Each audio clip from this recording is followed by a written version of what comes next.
Assalamualaikum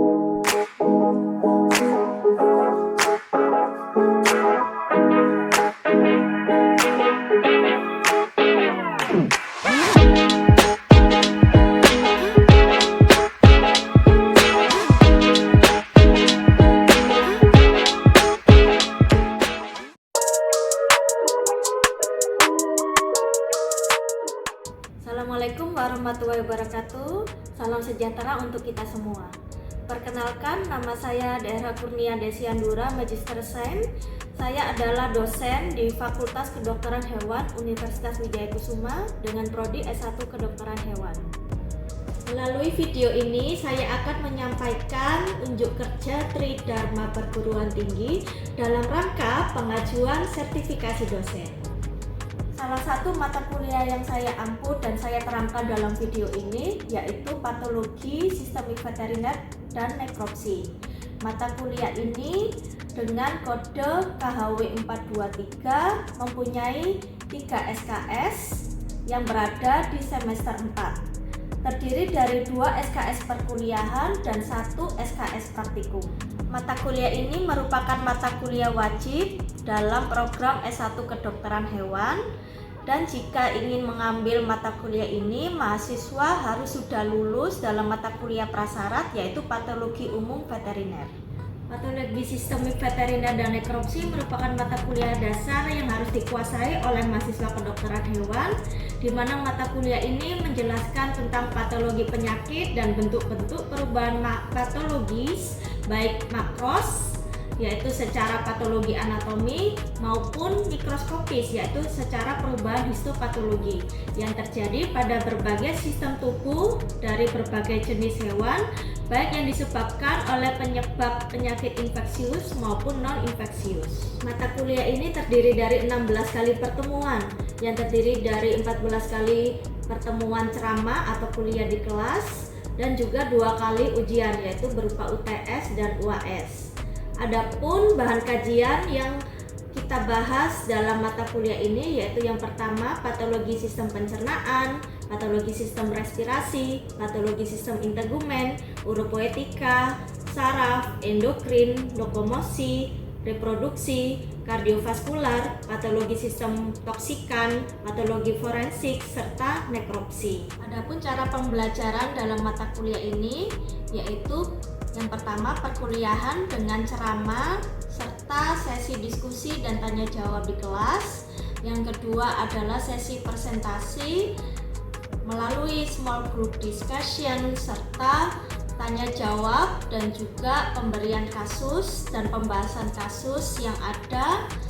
Yang ketiga yaitu praktikum dan responsi. Pengalaman belajar yang dilakukan mahasiswa selain menerima ceramah di kelas atau perkuliahan di kelas yaitu dengan membuat tugas. Tugas tersebut sudah diinformasikan pada saat awal perkuliahan atau kontrak kuliah di awal perkuliahan, serta setelah diinformasikan juga dan diupload di ELENA atau e-learning mahasiswa WKS. Semua komponen perkuliahan telah diatur dan diinformasikan kepada mahasiswa pada saat kontrak kuliah di awal perkuliahan serta tentang bobot penilaiannya masing-masing pada sub CPNK. Ada 6 komponen yang dievaluasi dalam mata kuliah patologi sistemik veteriner dan nekropsi ini. Yang pertama yaitu soft skill. Soft skill meliputi kehadiran di kelas mahasiswa dan juga keaktifan mahasiswa itu sendiri pada saat perkuliahan maupun pada sesi praktikum. Yang kedua adalah tugas. Ada tugas mandiri dan tugas kelompok. Tugas kelompok telah dipaparkan sebelumnya, ada small group discussion yang meliputi presentasi juga di kelas. Yang ketiga adalah kuis. Kuis dilakukan pada sesi akhir perkuliahan sebelum UTS maupun bisa sebelum UAS. Yang keempat adalah praktikum. Praktikum di sini ada beberapa aspek penilaian yang dilakukan yaitu pre-test, post-test, lalu ada penilaian laporan praktikum per mahasiswa serta ujian praktikum atau yang kita sebut dengan responsi. Komponen evaluasi selanjutnya yaitu berupa UTS atau ujian tengah semester yang dilakukan pada pertemuan ke-8. Dan komponen evaluasi yang terakhir yaitu UAS atau ujian akhir semester yang dilakukan pada pertemuan terakhir atau pertemuan ke-16. Berikut saya sajikan video pembelajaran langsung di kelas serta praktikumnya.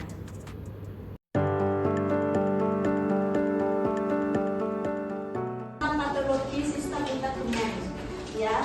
Sistem integumen itu berhubungan dengan kulit, ya, dan serat otot. Jadi nanti kita akan mempelajari tentang penyakitnya, ya. Di kulit sendiri itu merupakan organ penting atau terbesar, ya, bukan lambung, bukan hati, tetapi organ terbesar itu adalah kulit, ya. Jadi kurang lebih 12 sampai 16% berat tubuh itu merupakan kulit, di mana ada lapisan-lapisannya yaitu seperti epidermis, lalu dermis, subkutis, dan adnexa. Adnexa ini ada beberapa kategori, ada folikel rambut, sebaceous, dan juga kelenjar keringat, ya. Nah, ini adalah gambaran secara skematik, ya, lapisan-lapisan dari kulit, ya. Jadi mulai dari epidermis itu terdiri dari epitel berlapis pipi bertanduk, ya. Lalu yang dermis itu stratum papillaris dan juga stratum reticularis. Jadi ada dua lapisan, yang atas papillaris, ya, yang bawah itu stratum reticularis. Lalu untuk adnexa di sini, ya, ada folikel rambut, lalu di sini ada subkutis, lalu jaringan lemak yang disebut dengan panniculus adiposus, ya. Oke, di sini secara histopat, ya, secara histologi ini lapisan normal, ya, tidak ada gangguan atau abnormalitas dari kulit, di mana epidermis sendiri itu dibagi menjadi dua, ada hair skin dan juga hairless skin. Hairless skin atau yang berambut itu ada 4 lapisan, sementara yang hairless itu ada 5 lapisan, ya. Untuk 4 lapisan utamanya sama, ya, ada basalis, spinosum, granulosum, dan juga corneum. Sementara kalau yang hairless atau yang tidak ada rambutnya itu ketambahan 1 lapisan ini, yaitu stratum lucidum. Ya, secara histologi juga ini yang diperbesar untuk lapisan epidermisnya, ya, sampai sepanjang ini, ya. Lalu sementara untuk dermis itu tadi, ya, dibagi menjadi dua. Bagian atas itu ada stratum papillaris, lalu ada stratum reticularis, ya, dimana di dalamnya ada kolagen dan serat elastis, ya, sehingga kulit itu bisa dicubit, bisa lebih elastis, ya, karena ada dua faktor ini, ya. Fungsinya apa untuk dermis? Yaitu untuk tempat tumbuhnya folikel rambut, ya, lalu kelenjar, ada sebaceous, dan juga di dalamnya ada saraf, ya, serum Meissner dan Pacinians, ya. Oke, ini, ya, dari kelenjar dermis sendiri, ya. Nah, untuk subkutis itu ada jaringan adiposa, kolagen, serat elastik, ya. Kita masuk ke fungsi dari kulit. Yang utamanya pertama untuk menyediakan perlindungan, ya, perlindungan dari kehilangan cairan. Jadi kita melihat dehidrasi pun dari turgor kulit, ya, kita cubit kurang dari 2 itu normal, ya. Kalau yang lebih dari 2 sudah mengindikasikan adanya dehidrasi, ya. Lalu tempat masuknya agen mikrobiologi. Jadi ada lesi atau ada luka, ya, tempat masuknya infeksi utamanya dari situ. Oke, tadi kita sudah bahas, ya, tentang lapisan-lapisan di kulit, fungsi dari kulit. Ini supaya semangat dan saya ingin tahu sejauh mana kalian memperhatikan dari tadi, ya. Coba bedakan antara hairless skin dan hair skin di epidermis, lapisan apa yang tidak ada, deh? Coba angkat tangan. Oke, silakan yang baju coklat di belakang, sebutkan nama dan NPM. Baik dokter, nama saya Jadi Putra Permana, NPM 23 00 kedua yaitu jawabannya 1 lucidum. Ya, benar ya, 1 lucidum. Oke, setelah penjelasan secara makroskopis ya lesi-lesinya tadi, dari sini mungkin kalian bingung atau ada pertanyaan, silakan. Oke, silakan. Baik dok, terima kasih. Saya Ibnu 2483 Dok, lantas untuk perbedaan yang spesifik antara papul, pustul, sama nodul itu gimana cara perbedaan spesifiknya itu? Oke, terima kasih Ibnu pertanyaannya. Mungkin dari makula dulu ya. Makula itu tidak ada penonjolan, jadi hanya datar saja, tetapi hanya berbeda warna saja di situ. Dan lebih merah ya, atau lebih gelap daripada yang lain. Biasanya sih lebih merah ya. Tetapi kalau pustul, papul itu sudah ada penonjolan. Tetapi untuk yang penonjolan sangat diameternya sangat tipis atau sangat kecil itu di papul dulu. Setelah papul baru pustul, baru nodul. Nodul itu yang terbesar. Nanti lebih atasnya lagi yaitu tumor ya atau neoplasia seperti itu. Ya, terima kasih. Oke, untuk selanjutnya ya mungkin ada pertanyaan lain ya, pertanyaan lebih lanjut yang kalian masih belum paham dengan materi hari ini, silakan. Ya Dek, silakan. Mohon izin bertanya dokter, perkenalkan saya Esi Fernanda, SPM 2482014. Tadi kan dokter menjelaskan tentang alergi dok. Nah, sebelumnya mungkin bisa dijelaskan lagi dok terkait penyebab alergi itu apakah hanya makan atau ada hal yang lain? Kemudian ciri-ciri alergi itu seperti apa? Oke, terima kasih pertanyaannya. Ya, ini sangat bagus sekali ya pertanyaannya. Alergi ini sangat sering terjadi pada pet animal, terutama pada anjing. Ya, jadi macam-macam alergi itu bisa dari lingkungan, ya, bisa dari pakan, dan bisa dari parasit atau yang kita sebut dengan flea alergi. Biasanya spesifik ya, dari flea atau pinjal atau dari kutu. Ya, untuk alergi lingkungan sendiri itu yang cukup sering bisa dari tanaman, bisa dari rumput, bisa dari pakan dari debu. Ya, untuk pakan sendiri itu juga ada beberapa ya, tapi biasanya kita pemeriksaannya dengan diet trial atau dengan pakan menggunakan pakan khusus seperti itu. Ya, namanya food trial atau diet trial. Kalau alergi dari lingkungan bisa kita lakukan pemeriksaan ya dari darah, dari serum darah untuk kita periksakan ke laboratorium. Ya, cirinya apa? Macam-macam ya kalau alergi ini. Bisa kalau flea alergi ini seperti ini ya. Jadi hidungnya alopecia, lalu erythema bahkan karena mosquito atau karena nyamuk ya. Jadi hidungnya memerah, erythema dan alopecia seperti ini. Ada lagi selain hidung bisa terjadi di area sekitar wajah, telinga, lalu ekstremitas, punggung dan lain sebagainya. Ya, kadang bisa sampai alopesianya bisa tidak sampai berbulan-bulan ya karena penyebabnya masih belum ketemu seperti itu. Sekian pembelajaran hari ini ya. Nanti jika ada pertanyaan lebih lanjut bisa kita diskusi di luar kelas ya. Oke, saya tutup. Wassalamualaikum warahmatullahi wabarakatuh. Selamat sore. Waalaikumsalam warahmatullahi wabarakatuh.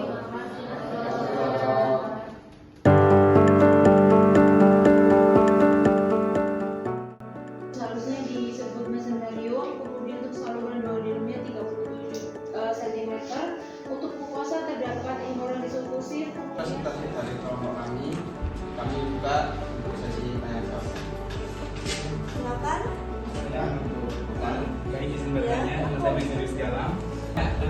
Dugaan awal Ebola terkena penyakit MBD. MBD itu apa sih? Penyakit MBD itu penyakit metastatic bone disease atau kekurangan vitamin D. Nah, menyebabkan apa? Itu biasanya ciri-cirinya itu membengkak di kaki, karena lemas karena kurangnya sinar matahari. Sebelum kita ke pertanyaan lain ya, mungkin terkait dengan metastatic bone disease ini untuk ciri atau gejala utama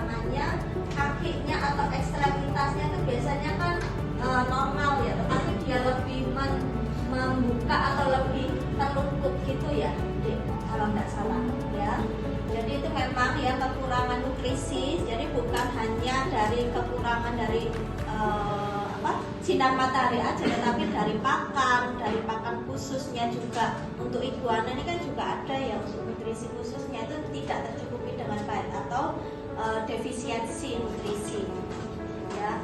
Dan juga tadi saya kurang tepat juga untuk diagnosa awal, kalau tidak salah tadi bukan MBD kok, tadi apa? Bukan. Tadi anoreksia. Kalian pernah memaparkan anoreksia itu adalah diagnosa, tapi itu adalah gejala klinis ya, bukan diagnosa. Itu aja, meluruskan saja yang dari diagnosa berikutnya. Untuk diagnosa berikut dari penyakit tadi apa Mas? Terima kasih. Baik, terima kasih atas pertanyaannya. Sehingga mungkin seperti gastroenteritis akut atau colitis atau inflammatory bowel disease atau IBD. Kalian ini kebetulan tadi kita membahas tentang patologi integumen ya. Tadi ada alopecia, ada perakitan gejala awalnya. Apa ya? Ulcerasi ya, apa yang dimaksud dengan alopecia dan ulcerasi? Alopecia itu kerontokan, hilang kerontokan dulu. Alopesianya di bagian mana? Di bagian mana?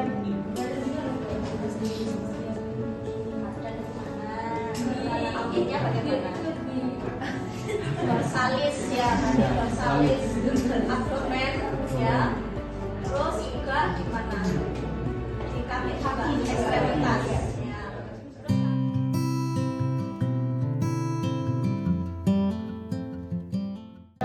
Selamat siang semuanya ya. Oke, hari ini kita memasuki materi praktikum terakhir ya, yaitu tentang sistem integumen dan sistem saraf ya.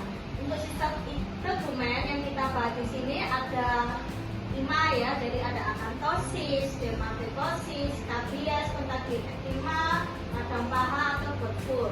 Di sini kita akan melihat secara gambaran dulu ya, gambaran secara mikroskopik ya. Nanti kalian bisa langsung lihat realnya mikroskopis secara dengan mikroskop ya. Oke. Untuk demodekosis di sini ini dari organ kulit. Ada yang tahu ini akibat parasit apa? Demodex dokter. Ya, demodex benar ya. Ini ada di bagian lapisan atas dari kulit. Selain itu, ada terjadi apa juga lesi di sekitarnya? Adanya infiltrasi sel radang.